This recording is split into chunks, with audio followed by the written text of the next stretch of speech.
So what is up everyone? It's me, Waffers, and for today's video po, another day, another roleplay po sa realms natin na to.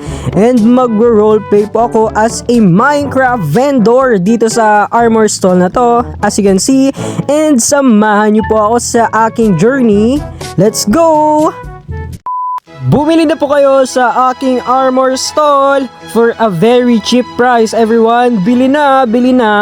For only 64 diamonds, makaget na kayo ng isang legendary netherite chestplate.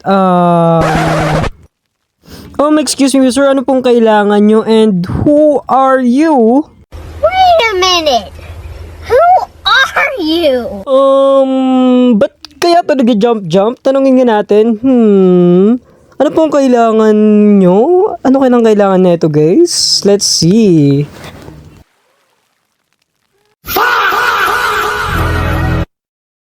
Ay, ganun po ba? Kailangan nyo po ba ng armor? Sige, bilhin na kayo. What? Excuse me? Ano ba gagawa ko sa tatlong coal na to? Sir, wala po yung mabibili dito. Oh my gosh! And at least 32 diamonds po para sa isang sword. Sorry sir, pasensya na po kayo. Ay naku apa, kawawa mo naman ang isang soldier knight na to. Ay.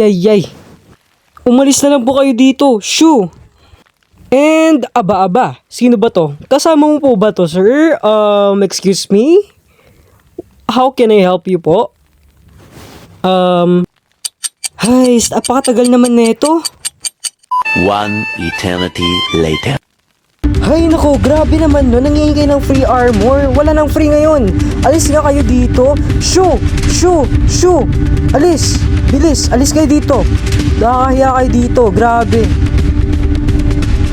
Ay nako, grabe naman yung mga tao ngayon. Hingi dito, hingi dyan. Akala nila sobrang dali lang mabuhay dito. Ay... hello po, sir. Welcome po sa shop ko and marami mong binebenta dito. Ano pong kailangan nyo, sir? Mag-chill lang po kayo, ha? Ganun po ba? Gusto nyo ba talagang bilhin sila ng mga armor?